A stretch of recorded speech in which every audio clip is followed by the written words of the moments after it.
Sistema nervioso. El sistema nervioso es un conjunto de células especializadas en la conducción de señales eléctricas que está formado por las neuronas y las células gliales. Este sistema capta estímulos del entorno y también estímulos del propio organismo. Procesa la información y genera unas respuestas específicas frente a esta información. Desde el punto de vista anatómico, el sistema nervioso se puede dividir en sistema nervioso central y en sistema nervioso periférico. Para empezar, vamos a hablar un poco acerca de las funciones del sistema nervioso.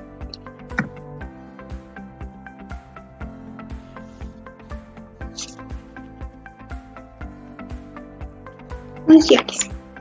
Como primera función tenemos la transmisión de impulsos nerviosos. Los impulsos nerviosos, como todos sabemos, son las señales eléctricas que viajan de una neurona a otra neurona. Como segunda función tenemos integrar estímulos ambientales y del estado interno. Es decir, que podemos integrar los estímulos, como lo dice ahí, ambientales y también de nuestro propio organismo. Un ejemplo es cuando mi sistema nervioso me avisa cuando tengo hambre, cuando llega un ruido inesperado y me sobresalto. Es aquí cuando mi sistema nervioso entra en función. Otra función que tenemos es la producir movimiento. O sea, por impulsos nerviosos se producen movimientos, ya que las neuronas no solamente se conectan con otras neuronas. Es decir, como ejemplo, podemos ver que hay neuronas que se conectan a fibras musculares. Lo que esto hace es que esta genere una contracción, lo que me permite hacer este tipo de movimientos, o también cuando esta se relaja. También tenemos que regular el sistema endocrino, ya que los impulsos nerviosos van a tener efecto en las hormonas. Y como todos sabemos, las hormonas tienen una gran variedad de procesos vitales en nuestro organismo, como lo es el deseo sexual, el poder dormir en las noches, me permite generar vínculos de aprecio con personas que yo quiero o reconocer cuando estoy en peligro. Otra función, para terminar, es la de la cognición, el lenguaje y la conciencia. Este sistema es un sistema que está relacionado con efectos psicológicos. Está detrás de la cognición, como le dije, el lenguaje, la conciencia, la memoria o de emociones o también la toma de decisiones. Esto se hace gracias a que las neuronas se comunican, como le dije anteriormente, unas con otras. Estos liberan químicos que las capta otra neurona y así sucesivamente. Es decir, que se mandan un mensaje de la una a la otra. El sistema nervioso central, como lo mencioné anteriormente, es una de las porciones en las que se divide el sistema nervioso. Está constituido por el encéfalo y la médula espinal. Este sistema se encuentra revestido por tres membranas que de la más externa a la más interna son la dura madre, la aracnoides y la pia madre, que la pia madre es la más interna. Las cuales se denominan meninges, y está también protegido por envolturas óseas como lo son el cráneo, protegiendo el encéfalo, y la columna vertebral protegiendo la médula espinal. Bueno, vamos a hablar del encéfalo. Para esto entonces lo vamos a dividir en tres regiones importantes: el cerebro, el cerebelo y el tallo cerebral. Entonces, vamos a iniciar diciendo que el encéfalo es la parte del sistema nervioso central que se encuentra contenida directamente en la cavidad craneal. Existe un tabique fibroso horizontal conformado por el tentorio, el cual permite distinguir dos porciones importantes: la infratentorial, que vendría siendo la parte más caudal del encéfalo o el tallo cerebral, y la supratentorial, la cual contiene el cerebro propiamente, y entonces sería la parte superior del encéfalo. Entonces, si hablamos desde un punto más embriológico, desde un punto de vista más embriológico, podemos decir que este conjunto se desarrolla a partir de tres vesículas cerebrales muy importantes, las cuales son la posterior, la media y la anterior.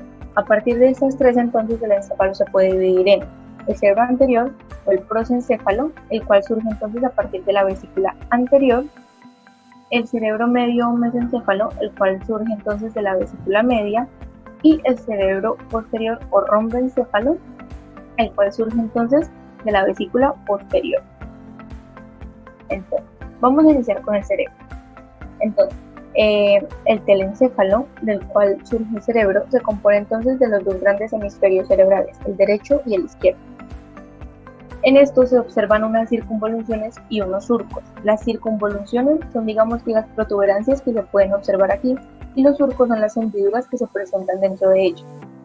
Entonces, estos hemisferios cerebrales se encuentran separados parcialmente por una fisura longitudinal cerebral, la cual se encuentra aquí en medio y atraviesa completamente el cerebro.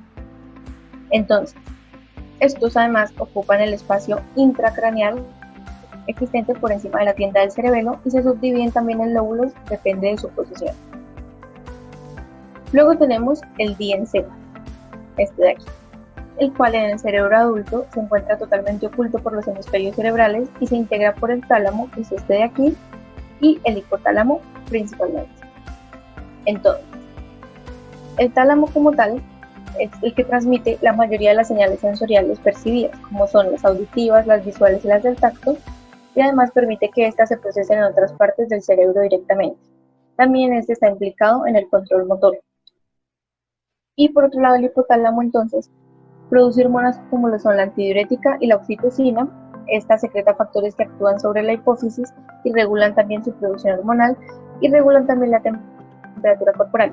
También estas influyen en diferentes conductas como lo son la alimentación, la ingesta de líquidos, el apareamiento y la agresión. Luego tenemos el cerebro. Entonces, tenemos el metencéfalo, el cual está integrado por el cerebelo y por la protuberancia.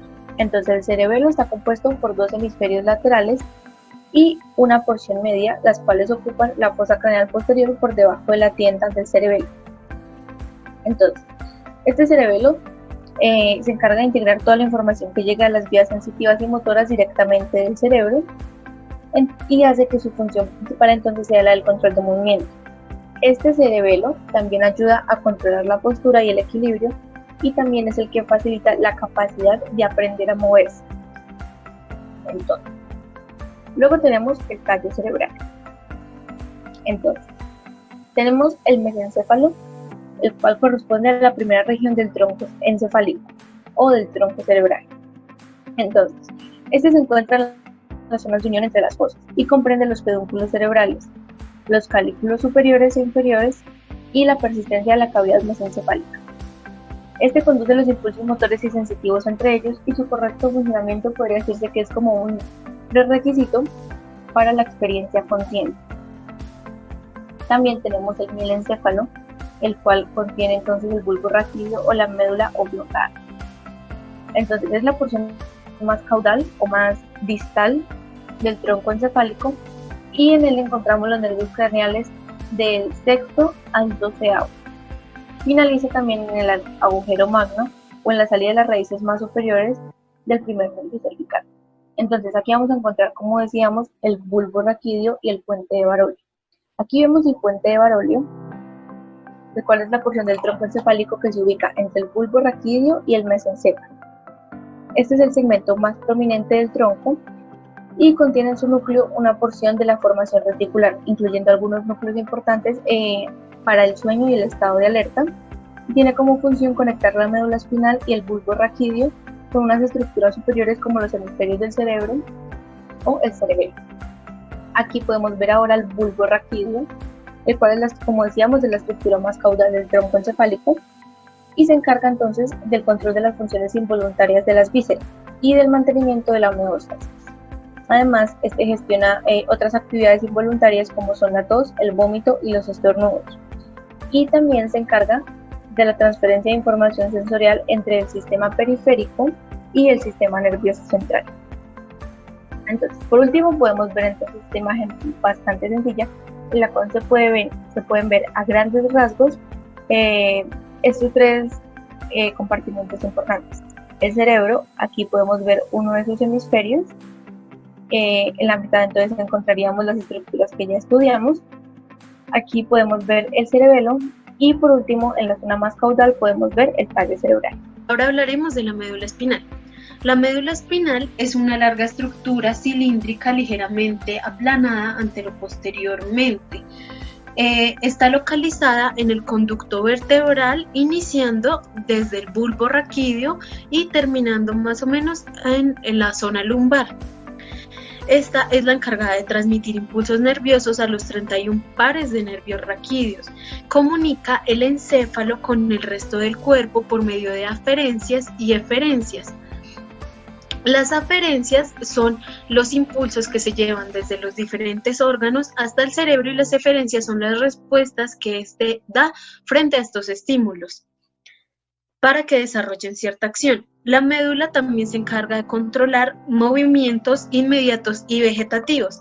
Se considera que la médula espinal es el tejido nervioso más extenso del cuerpo, ya que pesa aproximadamente 30 gramos y en los hombres mide aproximadamente 45 centímetros, mientras que en las mujeres mide 42 centímetros. En un corte transversal, como el que se observa en pantalla, se observa en el centro la sustancia gris que tiene una forma de H o de mariposa, y alrededor observamos la sustancia blanca, que sucede totalmente al contrario de cómo sucede en el cerebro. Las astas posteriores, que se pueden ver ahí un poco más delgadas, son las encargadas de todos los estímulos sensitivos, mientras que las astas anteriores, que son un poco más anchas, son las encargadas de todos los estímulos motores o de las eferencias. En los segmentos torácicos y lumbares superiores se puede observar también una pequeña asta lateral que emerge de la unión del asta anterior y del asta posterior y tiene neuronas viscerales simpáticas. La médula espinal recibe tanto aferencias como eferencias, es decir, posee neuronas que reciben información de receptores de los órganos y otras que envían la información a dichas zonas.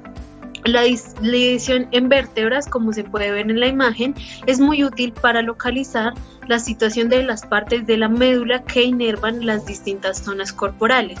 El comienzo de la médula espinal se sitúa un poco antes de su recubrimiento por la columna vertebral, ya que inicia desde el bulbo raquídeo y finaliza más o menos entre las vértebras L1 y L3. En el extremo inferior de la médula se observa un engrosamiento de T11 a L1 que se denomina intumescencia lumbosacra, que es la parte de la médula que inerva los miembros inferiores. Y al final de la médula se encuentra la cola de caballo, que son un conjunto de fibras nerviosas que conectan los nervios espinales. Bueno, para continuar es importante saber hablar un poco acerca del sistema nervioso periférico, algunas generalidades para obtener una mejor comprensión de este. El sistema nervioso periférico, ¿qué comprende? Comprende los nervios craneales y los nervios raquídeos. ¿Qué función tiene este? Bueno, la función que tiene este como tal es recibir y transmitir hacia el sistema nervioso central los impulsos sensitivos y hacia los órganos efectores los impulsos motores. Estas son las funciones principales y lo que comprende el sistema nervioso periférico. Bueno, ahora vamos a hablar acerca de los pares craneales y los nervios espinales. Entonces vamos a comenzar con los pares craneales. Los pares craneales son 12 pares de nervios ubicados en el cerebro, los cuales se van a encargar de inervar todos los órganos que hay en el rostro, la cara y pues más funciones que ya les voy a contar. Entonces comenzaremos con el nervio 1, pues que es el nervio olfatorio. El nervio olfatorio es sensitivo antes que nada los nervios pueden ser o sensitivos o motores o parasimpáticos. Sin embargo, también pueden haber algunos que son mixtos, ¿ok? Entonces vamos a empezar con el olfatorio, que es sensitivo solamente. Su función es, pues generar estímulos del olfato. El segundo es el óptico, que también es sensitivo y transmite impulsos visuales. El tercero es motor, que se llama el oculomotor, y va a ayudar a mover algunos músculos del ojo. El cuarto es el patético o troclear, es un nervio pues motor y su función va a ser mover otros músculos pues del ojo. El quinto es uno de los más largos, pero bueno, acá no nos vamos a extender, es el trigémino. Su función es tanto sensitiva como motora. En la parte sensitiva, la función del nervio trigémino es darle sensibilidad a la cara, a los músculos de la cara. Y la parte motora, pues, es mover los músculos de la masticación. Después seguimos con el nervio 6, que es el ocular externo. Es un nervio motor y va a mover pues, los músculos oculomotores, como es el recto externo, que es un músculo del ojo. El 7 es el nervio facial, también es muy importante porque este es un nervio sensitivo, motor y parasimpático, o sea que es mixto. En la parte sensitiva va a dar el gusto a partir de los 2/3 anteriores de la lengua. Para la parte motora, el nervio facial va a mover los músculos faciales, que es lo que nos permite pues, expresarnos, sonreír, etcétera, etcétera. Y parasimpático va a ayudar a secretar glándulas lagrimales, salivales y de Bowman. ¿Ok? Proseguimos con el nervio 8, que es el vestíbulo coclear. Este es un nervio sensitivo y su función es transmitir impulsos auditivos y equilibrio. Entonces este está pues casi para el oído. Luego seguimos con el nervio 9, que es el glosofaringeo. Este nervio es sensitivo y motor y parasimpático, entonces es mixto. En la parte sensitiva da gusto en el primer tercio posterior de la lengua, porque pues el facial pues da para los 2/3 anteriores de la lengua. En la parte motora mueve los músculos de la faringe, y en la parte parasimpática ayuda a secretar las glándulas parótidas. El 10º es el nervio vago o neumogástrico, y es parasimpático, sensitivo y motor, y lo que hace es ayudar a mover las vísceras. Este es el único nervio que no tiene como una función en el rostro, sino en los otros órganos del cuerpo. Ayuda a mover las vísceras y da la sensación a las vísceras, y también ayuda a secretar glándulas en las vísceras. ¿Okay? El 11, que es el accesorio o espinal, es motor y ayuda a mover los músculos del cuello. Y el 12, y el último, que es el hipogloso, es motor y ayuda a mover los músculos de la lengua, excepto el palatogloso. Ahora seguiremos con los nervios espinales. Los nervios espinales son nervios que se originan en la médula espinal, que es en la columna vertebral. En la columna vertebral y a través de la médula espinal, que es un líquido que hay, acá se puede ver claramente, es un líquido que tenemos dentro de las vértebras, ¿ok? Entonces, hay 5 tipos de nervios espinales. Está el primero, los primeros son los cervicales. Se clasifican a través de las vértebras, igual que las vértebras. Entonces hay 8 pares, en total son 31, pero se empiezan con 8 pares de nervios cervicales, 12 pares de nervios torácicos, 5 pares de nervios lumbares, 5 pares de nervios sacros y un nervio coccígeo. Sin embargo, estos rojitos que están aquí forman la cauda equina, o cola de caballo, más bien dicha, porque se fusionan entre sí. Y la función de estos nervios espinales es dar estímulos tanto sensitivos como motores para el resto del cuerpo. Entonces, los craneales son pues para los de la cara y los espinales son para el resto del cuerpo. Pero se originan en la parte de la materia gris que hay en la columna. Entonces está la columna, que acá se puede ver claramente, es esta columna. Se supone que esta es una vértebra. Aquí adentro de la vértebra hay médula espinal, una parte es materia blanca y otra parte es materia gris. De la materia gris salen una raíz dorsal y una ventral por cada vértebra. Y de la raíz dorsal va a inervar sensitivamente y también motoramente pues a la piel y a los músculos de la espalda, así como a esa partecita de la espalda. Pero la rama ventral, que es esta, o raíz ventral, va a darle una parte motora y sensitiva pues al resto del cuerpo. Entonces es como una partecita única para esa parte del cuerpo, ¿sí? Para la columna y la espalda, y otra ramita para el resto del cuerpo. Y con esto damos pues por terminado la explicación de pues nervios craneales y espinales. Gracias. Ahora vamos a hablar del sistema nervioso somático. Para empezar, el sistema nervioso somático forma parte del sistema nervioso periférico, que es el responsable de transmitir la información motora y la información sensorial, tanto de ida como de vuelta al sistema nervioso central. El sistema nervioso somático está formado por nervios que se conectan a la piel, a los órganos sensoriales y todos los músculos esqueléticos con el sistema nervioso central.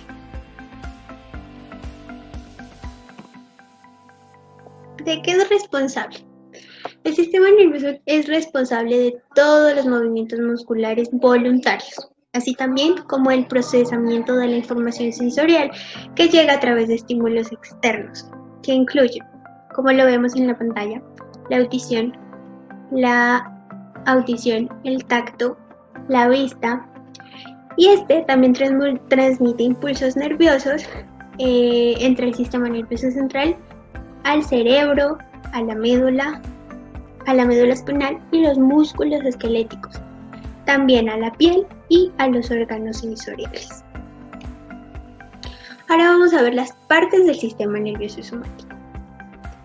El término sistema nervioso somático deriva de la palabra griega soma, que significa cuerpo, lo que describe de alguna forma su función, ya que este transmite la información hacia y desde el sistema nervioso central y lo transmite al resto del cuerpo. Bueno, dentro de este encontramos dos tipos de neuronas, las neuronas sensoriales y las neuronas motoras. Las neuronas sensoriales, como lo dice en la presentación, son también conocidas como neuronas aferentes, y las neuronas motoras también son conocidas como neuronas eferentes. Las neuronas motoras son las responsables de llevar la información del cerebro y la médula espinal hacia las fibras musculares de todo nuestro cuerpo. Y las neuronas sensoriales son las responsables de llevar la información de los nervios al sistema nervioso central. También es importante saber que una neurona tiene un cuerpo y tiene un axón. El cuerpo de la neurona está ubicado en el sistema nervioso central y el axón está incrustado en los músculos esqueléticos, los órganos sensoriales o la piel. Función. ¿Cuál es la función principal? La función principal de este es conectar el sistema nervioso central a los órganos, a los músculos y a la piel. ¿Cómo es este proceso? Bueno, las neuronas aferentes sensitivas van a llevar impulsos al sistema nervioso central. Una vez estas sean procesadas por el sistema nervioso central en el cerebro, van a tomar la señal del regreso hacia los órganos sensoriales y hacia los músculos. Además de controlar los movimientos voluntarios de los músculos del sistema nervioso sensorial, también llevan a cabo movimientos involuntarios, lo que nosotros conocemos hoy en día como reflejo. Algunos de estos ejemplos son cuando el doctor nos golpea con el martillito en nuestra pierna, nuestra respuesta va a ser levantarla. O como cuando tocamos algo caliente en la cocina, o cuando tocamos una plancha caliente, nuestra reacción va a ser levantar de una nuestra mano, ya que el sistema está entrando en proceso. Sistema nervioso autónomo o vegetativo, también llamado neurovegetativo o involuntario. Generalidades. Este sistema regula y coordina funciones que son involuntarias, inconscientes y automáticas. Los centros superiores del sistema nervioso autónomo se localizan en la zona lateral gris de la médula espinal, en el bulbo raquídeo, en el hipotálamo, y de ellos surgen nervios que llegan hasta los distintos órganos. Este se divide en dos, el sistema nervioso autónomo simpático y sistema nervioso autónomo parasimpático. Tanto el sistema simpático como el parasimpático son antagonistas y se complementan entre sí, regulando así la homeostasis corporal. Sistema nervioso parasimpático. Este sistema nos prepara para la acción y se regula mediante la respuesta de estrés hormonal. Nace en los segmentos medios desde las vértebras torácica 1 a la lumbar 2. Está constituido por una cadena de ganglios que se originan en el bulbo raquídeo y se conectan a la médula espinal y a los demás órganos. Sus neurotransmisores son la adrenalina y la noradrenalina. Sus funciones. Tiene diversas funciones, las cuales son la dilatación de las pupilas, es decir, hace midriasis. Aumenta la fuerza y frecuencia de los latidos del corazón. Dilata la tráquea y los bronquiolos. Disminuye la peristalsis. Estimula las glándulas suprarrenales. Bloquea la secreción exocrina del epitelio glandular. Contrae esfínteres. Relaja la vejiga urinaria. Inhibe la actividad del páncreas. Estimula el orgasmo y hace posible el catabolismo. Inervación. Esta inerva estructuras en las regiones periféricas del cuerpo y de las vísceras. Inerva el aparato cardiovascular, el aparato respiratorio, el ojo, el aparato digestivo, la glándula suprarrenal y las glándulas sudoríparas. Sistema nervioso parasimpático. Este sistema es el responsable de la regulación de órganos internos, del descanso, de la digestión y las actividades que ocurren cuando el cuerpo está en reposo. Nace en el tronco del encéfalo y en la región sacra. Se encarga de la producción y el restablecimiento de la energía corporal. Está integrado por varios nervios que nacen del encéfalo y otros que surgen de la médula espinal a nivel de las raíces sacras de S2 a S4. Su neurotransmisor es la acetilcolina. Funciones. Este también tiene diversas funciones, las cuales son antagónicas a las del simpático. Estas son: contrae la pupila, es decir, hace miosis. Disminuye la fuerza y frecuencia de los latidos del corazón. Estimula la bronquioconstricción. Estimula la peristalsis gastrointestinal y la uretral. Estimula la secreción exocrina del epitelio glandular. Relaja esfínteres. Contrae vejiga urinaria. Estimula la actividad del páncreas. Estimula la erección y hace posible el anabolismo. Inervación. Esta inervación es más restringida a la visceral. Inerva el aparato cardiovascular, el aparato respiratorio, el aparato genitourinario y el aparato gastrointestinal. Gracias.